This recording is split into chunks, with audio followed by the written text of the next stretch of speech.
Entre les promesses de louer ces appartements au Airbnb une fortune à Paris et en Île-de-France et le fait que l'immobilier allait monter grâce à toutes les infrastructures qui allaient être mises en place pour accueillir les sportifs et les spectateurs pendant les Jeux Olympiques de Paris 2024, on peut s'interroger maintenant qu'on est dedans sur le réel impact positif ou négatif des Jeux Olympiques de Paris 2024 pour la partie économique et la partie immobilier. Alors je suis allé faire quelques recherches sur plusieurs sites, donc je vais vous donner pas mal de chiffres et ensuite je vais vous donner mon point de vue global et surtout je vais vous dire quelle est pour moi l'erreur que certains ont pu faire, quelles sont pour moi les choses à réellement prendre en compte quand on investit dans un marché comme l'immobilier qui est un marché solide, qui est super pour moi, mais malgré tout sur lequel si vous faites des paris, on est sur un effet de levier très très important, puisque quand vous mettez 20 000 euros sur un projet à 200 000 euros, vous avez en fait un effet de levier de 10, ce qui est en bourse par exemple très très important. Donc l'effet de levier c'est cool, mais il faut pas se planter. Après l'avantage avec l'immobilier, c'est que si vous vous plantez, en soi vous vous plantez de 20, 30, même 40%, mais vous allez jamais vous planter de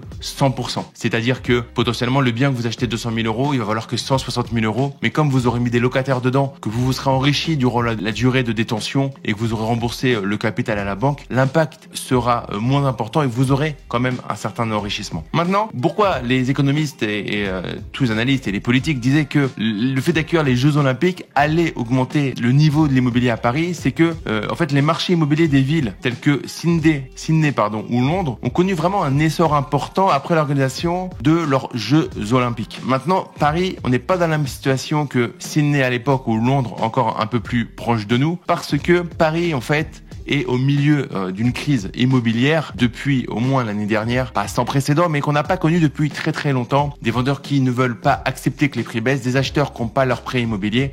On est sur un marché gelé. J'en discutais encore récemment avec un ami agent immobilier. Voilà, le marché est compliqué, il repart correctement, on va dire, c'est pas fou, mais il repart correctement. Mais on a les Jeux Olympiques qui sont au milieu d'un marché compliqué. Ça va être intéressant pour se rendre compte si en fait c'est magique. Est-ce qu'il y a un effet magique? On voit bien là pendant les Jeux Olympiques qu'il y a un petit effet euphorique, magique. Mais en fait, on sait bien que dès septembre, dès la fin des Jeux Olympiques et Paralympiques, quand on va nommer un nouveau Premier ministre, un nouveau gouvernement et qu'on va avoir les guéguerres qu'on a laissées il y a quelques jours seulement, tout va revenir et le côté anxiogène va reprendre le dessus. Alors quand même, on peut voir qu'ils se sont pas plantés à la base. Ils avaient raison d'être optimistes parce que j'ai relevé des chiffres à Sydney. Donc Sydney, ils ont organisé les Jeux Olympiques de 2000. Dans les 4 ans qui ont suivi les Jeux Olympiques de Sydney, on a connu une hausse de 60% des prix de l'immobilier. Clairement, on va pas se mentir, à notre niveau, avec le niveau actuel de crise, on va sûrement en être très loin. Alors on va faire un premier zoom déjà sur la promesse de richesse de la location courte durée Airbnb. Vous avez sûrement tous entendu le fait que les Parisiens allaient s'enrichir, les Parisiens allaient quitter leur appartement pendant 15 jours, 3 semaines pour laisser aux touristes, aux spectateurs, et à côté de ça, louer des nuitées à des prix exorbitants. Alors ça a été le cas au tout début, ceux qui ont eu la bonne idée de le faire il y a un certain temps. Oui, les premières nuitées ont été vraiment louées et louées très très vite. Ce qui se passe, c'est que ça a donné l'envie, et c'est toujours la même chose, c'est ceux qui sont dans la réaction sont souvent ceux qui prennent en fait des gamelles tout simplement. Et il y a eu un nombre énorme de biens mis en location. Alors j'ai les chiffres, 87 000 annonces mises en ligne sur la période des Jeux Olympiques et 43 500 disposent encore d'un calendrier ouvert. 20%, près d'une annonce sur 5 n'a enregistré aucune réservation selon les chiffres arrêtés au 22 juillet. Et on peut voir pourquoi. En fait, c'est que le nombre d'offres de location est passé de 55 000 en 2023 à plus de 120 000 annonces pour la quinzaine des Jeux Olympiques. Du coup, en fait, ce qui se passe, c'est que c'est pas magique, quoi. Les gens, ils ont cru que, on dit, les arbres ne montent pas jusqu'au ciel. Et là, c'est un peu la même. À un moment, il y a une question d'offre et de demande. Je pense qu'il y en a qui ont, quand même, sur quelques jours, pu tirer leur épingle du jeu. J'ai quelques chiffres là-dessus. 326 000 spectateurs pour assister à la cérémonie d'ouverture. 23 000 logements ont été réservés pour pour ce soir-là. Prix moyen 367 euros. 43 000 logements ont été réservés dans toute l'île de France. Donc on peut voir que ça reste des chiffres très sympathiques, mais dans la durée, il y en a beaucoup qui vont pas avoir la récompense qu'ils pensaient avoir. J'ai lu pour faire cette vidéo que certains Parisiens ont dû revoir du coup leur budget vacances puisque ils avaient anticipé la valeur de ce qu'ils allaient avoir pour partir en vacances. Et ça, c'est quelque chose à ne surtout jamais faire. On peut anticiper pour faire du prévisionnel, mais bien évidemment, on ne dépense pas l'argent qu'on n'a pas et on n'anticipe pas de dépenser de l'argent qu'on n'a pas encore gagné. C'est la meilleure chose pour créer une dette au fur et à mesure et c'est comme ça que certaines personnes se mettent dans des situations très difficiles. Bon, ça c'était épisodique sur la location courte durée, bien évidemment, le syndrome de l'objet brillant, pardon, où voilà, on n'y connaît rien, mais on a entendu dire, donc du coup, c'est bon, on y va. Bon, on voit bien que ça a été plus compliqué que prévu. Et alors, au niveau de l'immobilier, est-ce que l'immobilier global va voir un changement par rapport à la baisse qu'on connaît actuellement? Donc, on a une réelle baisse importante à Paris et dans les grandes villes en France. On a une baisse aussi assez importante en Île-de-France. On a quelques villes qui me viennent encore aux oreilles où ça se continue à se vendre un peu n'importe comment 2020-2021, mais d'une manière générale on est face à une vraie crise immobilière, un marché qui était bloqué, qui se débloque avec des vendeurs qui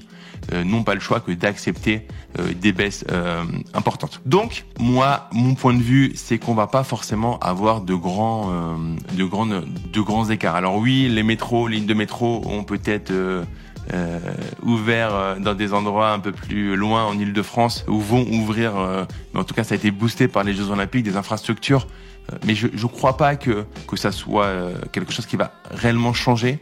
On a une crise, donc dans une crise, qu'est-ce qui se passe, hein, c'est comme toute bulle. Il y avait une bulle en immobilier. Il y a rien de méchant, mais ce qui va se passer, c'est qu'on va arriver sur une période basse pour ensuite remonter. Et je pense que c'est sain d'arriver à un taquet, arriver à un vrai bas, plutôt que de faire un faux bas pour remonter, parce qu'on va redescendre sinon. Et ça me fait dire ça que il faut rester toujours sur les fondamentaux. Les fondamentaux de l'immobilier, de l'investissement immobilier, c'est précis. C'est des choses qu'il faut vraiment mettre en place et ne pas se louper dessus. Moi, j'ai écrit un livre qui s'appelle Se constituer un patrimoine immobilier en partant de zéro et j'explique là-dedans ma méthode assez simple et vous verrez, ce sont des fondamentaux. Donc, ce que je souhaite vous faire pour fêter cette vidéo, fêter ces Jeux Olympiques, c'est vous offrir la version numérique de ce livre. Donc, c'est un livre aux éditions Maxima qui est à 19,80 € dans toutes les bonnes Fnac, sur Amazon également. La version numérique, elle est à 15 € et là, c'est cadeau pendant quelques jours. Vous avez le lien dans la description et vous mettez juste votre email et je vous envoie la version numérique pour comprendre pourquoi en fait il ne faut pas parier sur un événement extérieur comme les Jeux Olympiques. Et l'immobilier, c'est une succession de paramètres, de fondamentaux à mettre en place au fur et à mesure pour s'enrichir et c'est une très mauvaise idée que de parier sur le prolongement d'une ligne qui peut arriver, mais on est dépendant d'un budget qui peut aussi être arbitré, etc.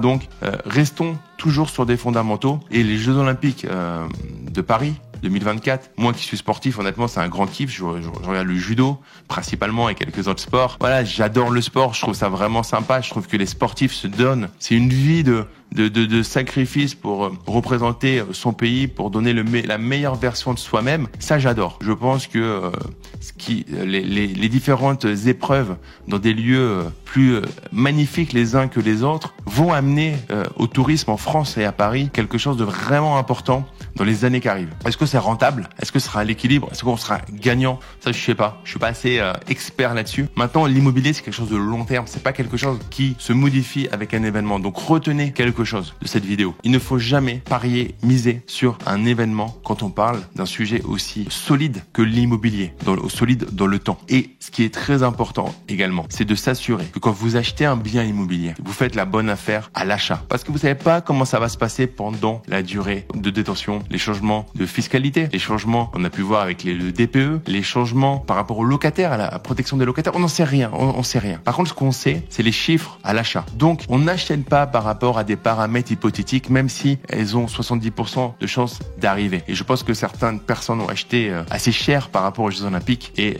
vont s'en mordre les doigts malheureusement, vont perdre un peu d'argent, moins que dans d'autres domaines.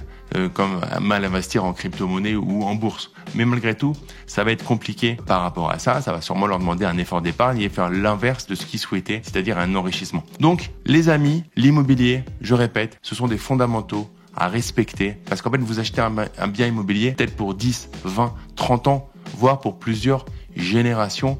Et les Jeux Olympiques, c'est cool.